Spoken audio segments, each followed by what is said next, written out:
Man, I'm kicking myself now.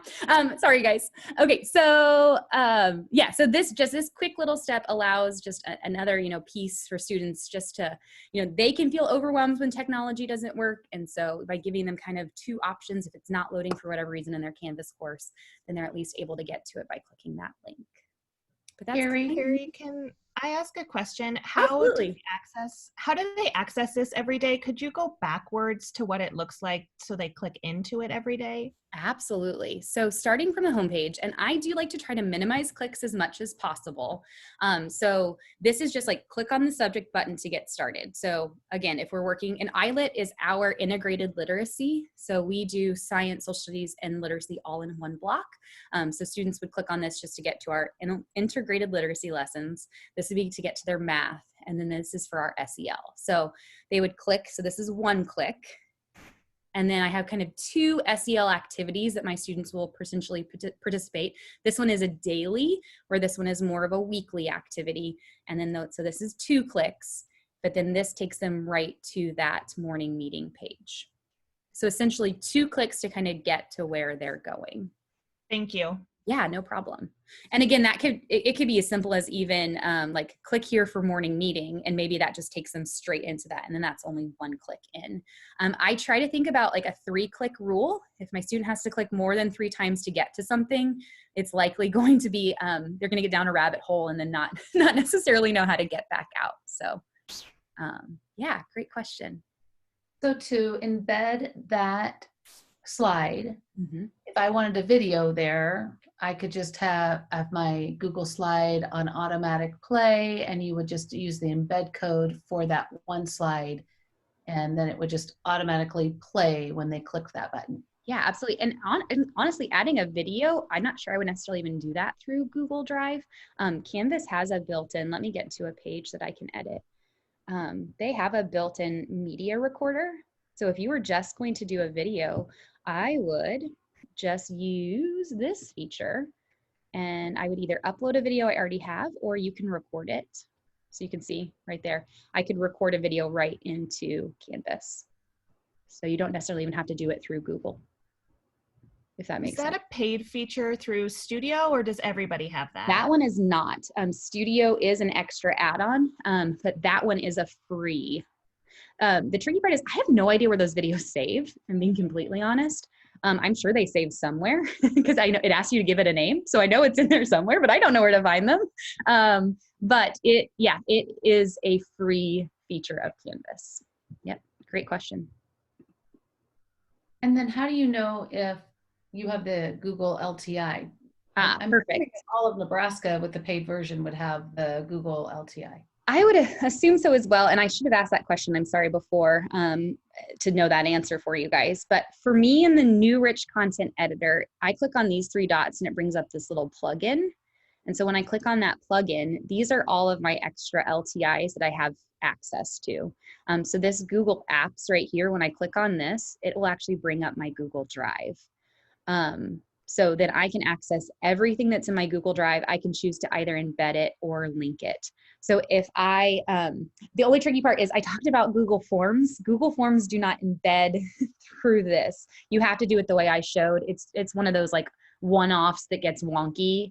So you have to sort of use that share embed code when you're embedding a Google form. But everything else in here, so let me see. Like I have this just like an image, and I could embed that image right into my page from my Google Drive. On the old rich content editor, I believe the Google Drive icon just shows up, but I could be wrong. I think I'm trying to remember correctly. I believe that the Google Drive little icon, or there's a drop down that kind of looks like a V, a blue V, and when you click on that, you have the Google Apps option there. So hopefully, with a very small amount of troubleshooting, if you're using the old rich content editor, you can find that Google Apps.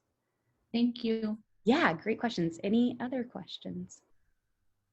I am running out of time, guys. Okay, I'm gonna real quickly hide this, jump back in, and see what my last thing was. Oh, the other thing is just a shared Google Slides. So when I hop back into that course, I mentioned from my homepage, I had that other weekly activity for my students from my SEL button.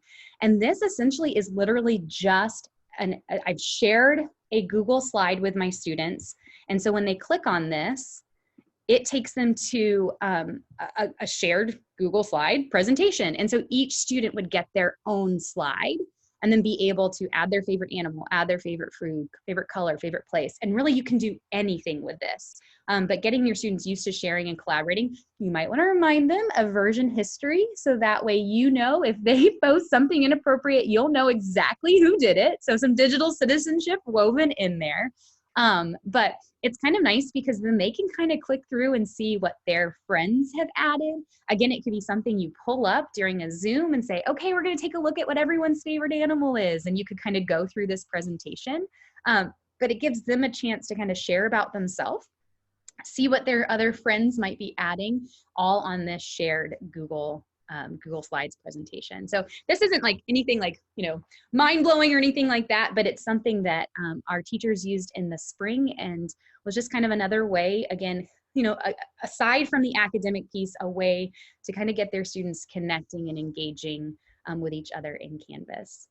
But it is. Okay, so Carrie, to share that, then you just have to put it in Canvas and then all the kids get it at the same time, so you don't have to type in all their email addresses and all that stuff? Yes. Yeah. So I just made sure in my share settings that I did our district is really weird. We're a .org and our students are a .edu. So we can't share with each other. They don't talk very nicely. So I have to do anyone with the link can view it.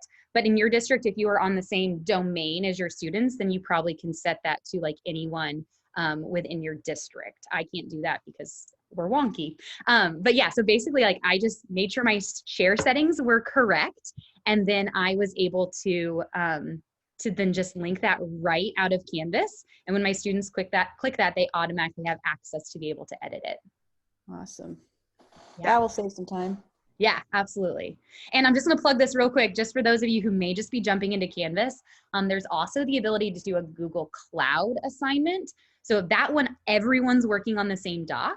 But right, that, you know, if it's something you want to explore more, a Google Cloud assignment basically allows you to assign a template to every student. They get their own copy.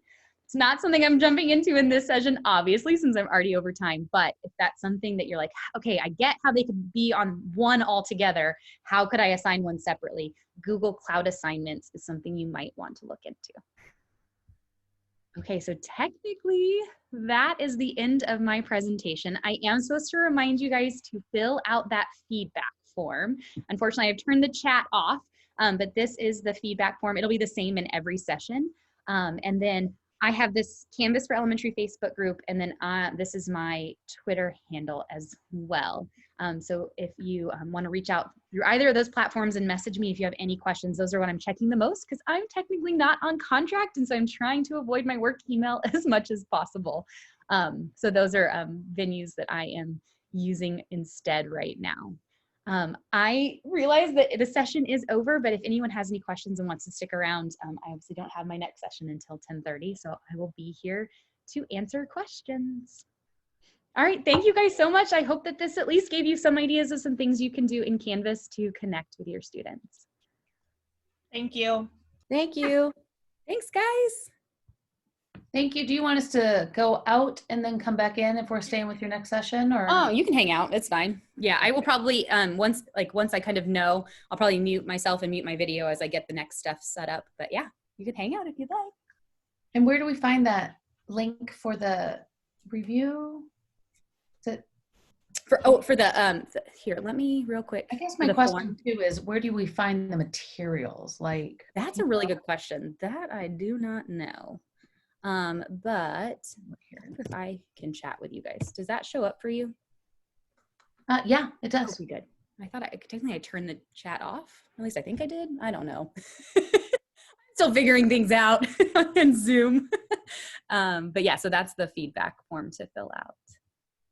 Oh, I'm just really kicking myself. I can't believe. Oh, I'm supposed to stop recording now too. But I didn't start recording sooner. Oh.